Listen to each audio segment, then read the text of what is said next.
Day 14 of 5 a.m. wake up challenge.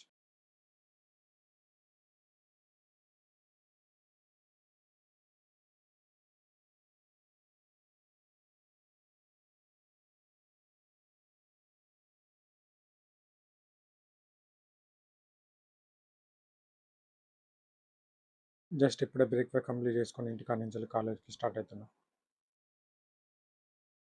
Just ఇప్పుడే bus ఎక్కి start అయ్యా కాలేజ్కి. మార్నింగ్ మొత్తం నాకు 3 క్లాసెస్ ఉన్నాయన్నమాట. ప్రాజెక్ట్ సార్ వచ్చారు. ప్రాజెక్ట్ అంటే ఏంటిది, దాని గురించి డీటెయిల్గా కొన్ని కాంపోనెంట్స్ అన్ని ఎక్స్ప్లెయిన్ చేస్తున్నారు ఇప్పుడు మాకు. సార్ క్లాస్ ఎక్స్ప్లెయిన్ చేస్తున్నా, నేను వీడియో తీస్తున్నా.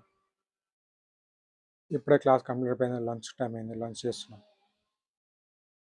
సార్ ఒక్కొక్క ప్రాజెక్ట్ ఎక్స్ప్లెయిన్ చేస్తున్నా, మా వాళ్ళు టైం పాస్ చేస్తున్నారు. చూడండి ఎట్లా టైం పాస్ చేస్తున్నారు. ఇప్పుడే మా ప్రాజెక్ట్ టైటిల్ ఎక్స్ప్లెయిన్ అయిపోయింది. ఇప్పుడే కాలేజ్ కాడ నుంచి ఇంటికి బయలుదేరి ఈ వ్లాగ్ ఇక్కడితో అయింది.